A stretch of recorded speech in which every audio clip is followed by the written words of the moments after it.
give yourselves a round of applause for being here tonight.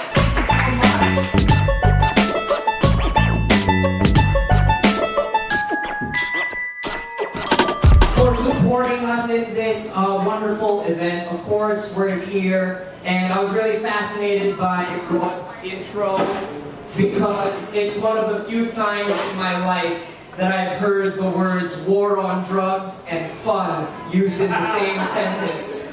Like, alright, tonight we're going to talk about the war on drugs. Weird world.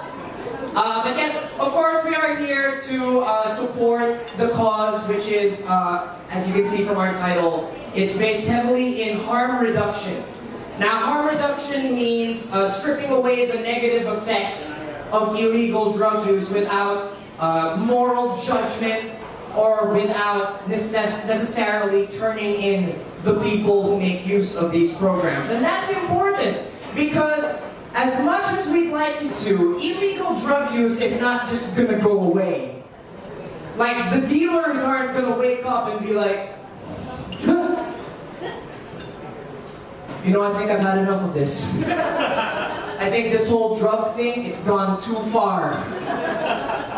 Like, in a perfect world, yes, but that's not happening, alright? Illegal drug use is like the Metro Manila Film Festival.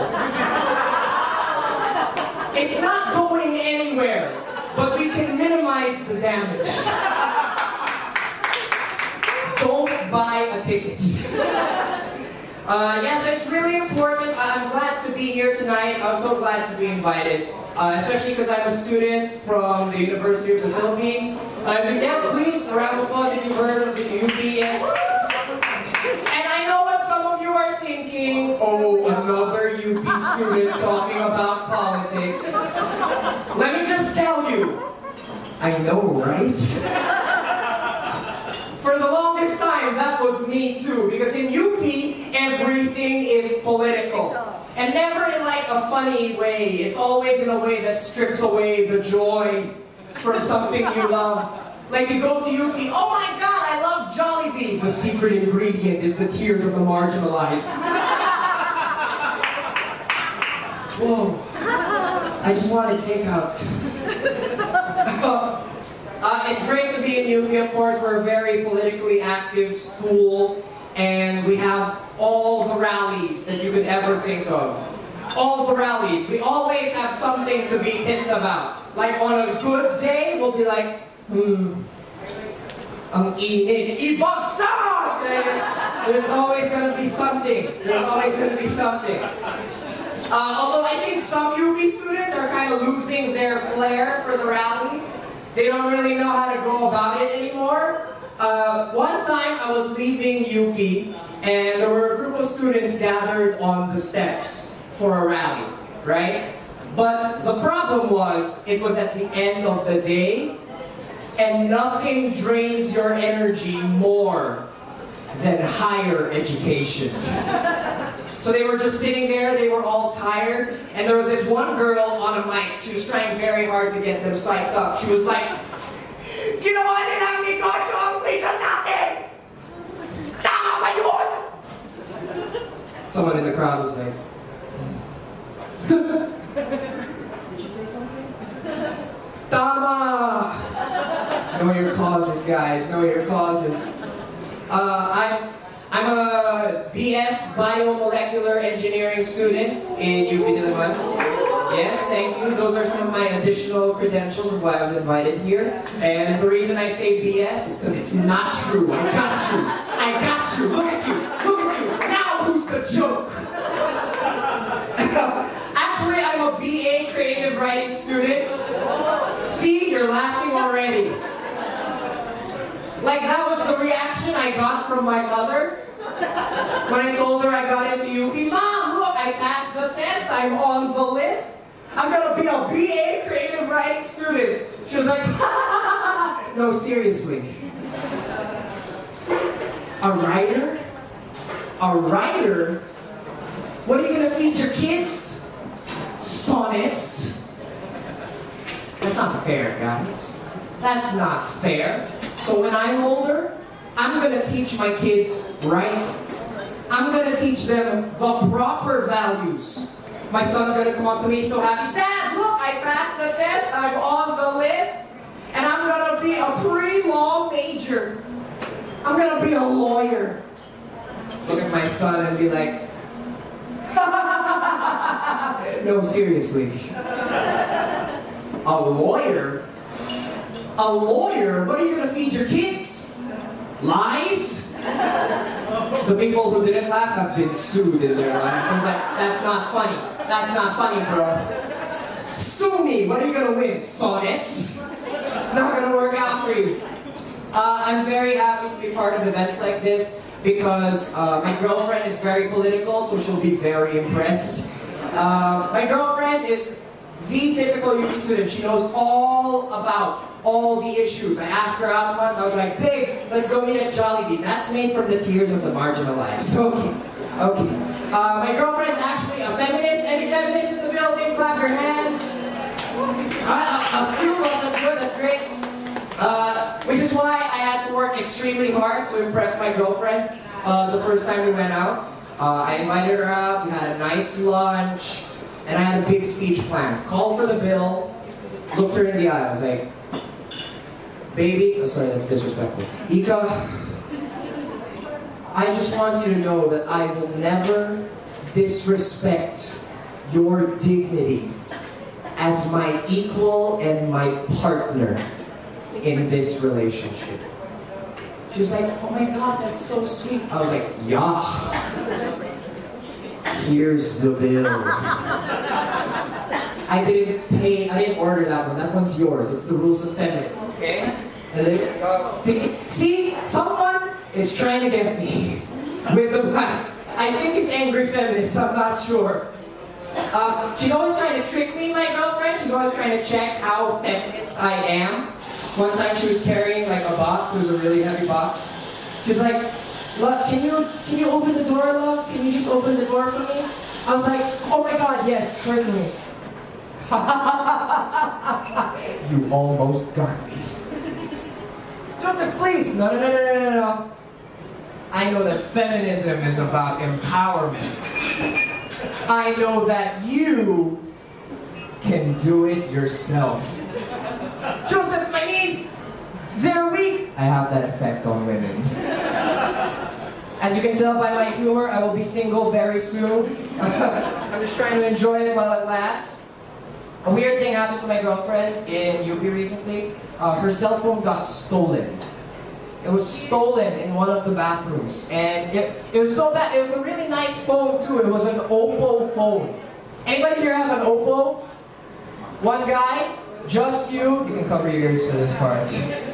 Because an Oppo is a great phone. Yes? Let's give a round of applause to the people at Oppo. They make great phones. But the name Oppo, like you can't be proud of Oppo, right? Like the more you say it, Oppo. Like, hey guys, check out my new Oppo. Like it's just like it gets caught in your mouth. It's like you're choking on something. Oppo, right? It sounds like a very large child trying to be respectful. Anak, mag-ingat ka today. Oppo. Like it's there. You can't pick it out. And like we're slaves to brands now. We love brands, don't we? And what's our favorite brand? We love the We gotta get that iPhone. Gotta get that iPad. One time I was walking through the grocery store and I wasn't planning on buying anything. And then I saw a box and it was labeled mop. I saw that box and the first thing that came into my head was, holy shit, I need a new mop. Like right now, I need this mop. But I didn't do it. I didn't buy it. I'm smarter than that. I don't fall for their tricks. I'm saving up. I'm saving up for the iMop 7.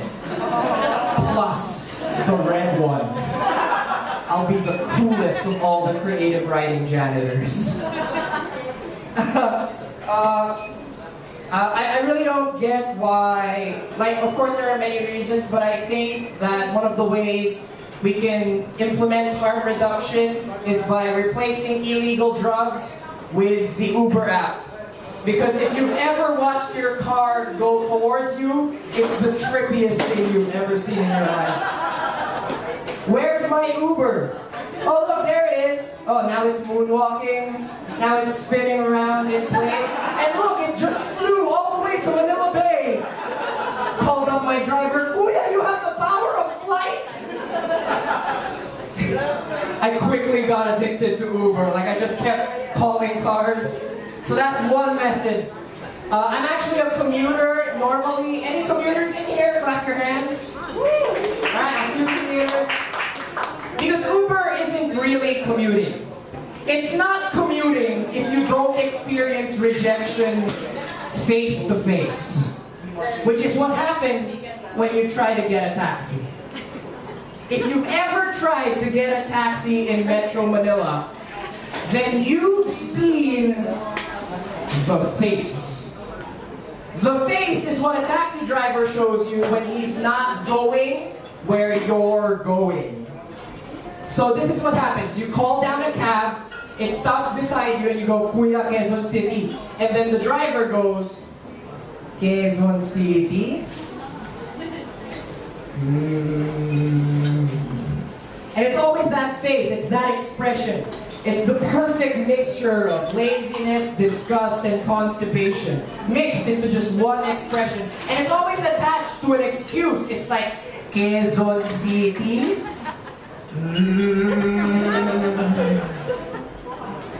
Traffic po kasi. They drive away, you never see them again. Or, Quezon City? Ang layo po kasi. They drive away, you never see them again. Oh, I guess I'll just walk then, okay. But one time, I heard the most creative excuse I've ever heard in my life. I was in Robinson's Galleria, and it was midnight. Midnight! That meant there was no traffic anywhere. Call down a cab, I say, Kuya, Capitolio. Capitolio was 5 minutes away. This guy looks at me and he goes, Capitolio?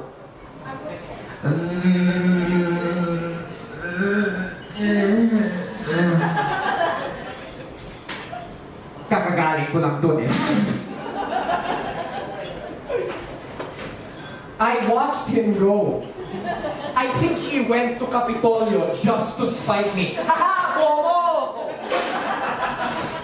And like, if you've ever been rejected like that by a taxi driver, you start questioning all your life decisions.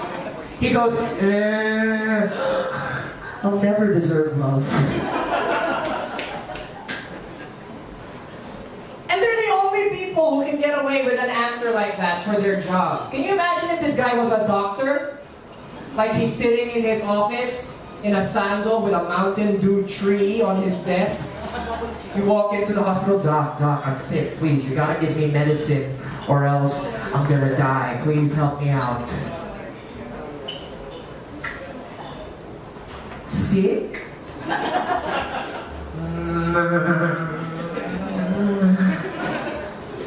Wala yung pasyente ko, may sakit din eh. I watched my doctor go. I think he went to Capitolio just to spite me. Hello lang.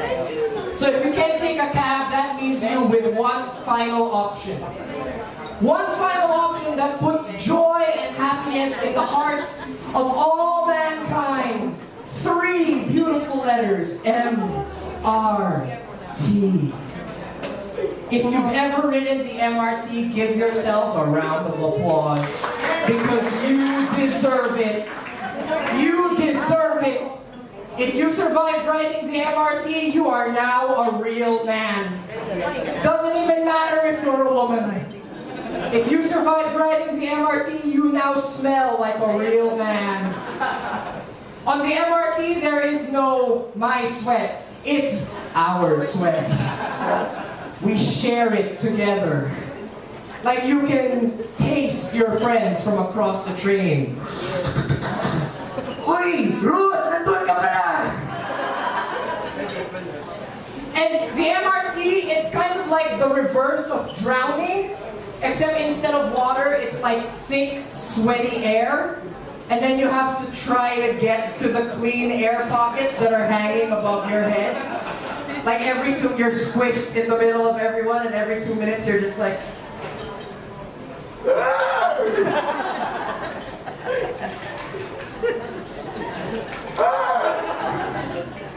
Someone walks in, he's taller than you, he's in front of your face.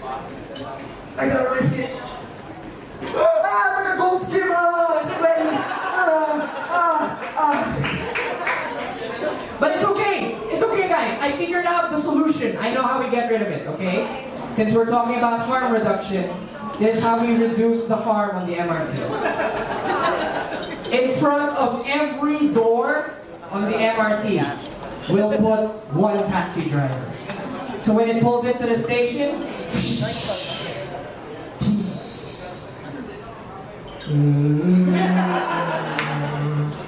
wala nang espasyo para sa'yo. They drive away and never see them again, and if you look closely enough, I think they go to Capitolio. My name is Joseph Montecillo, and thank you so much.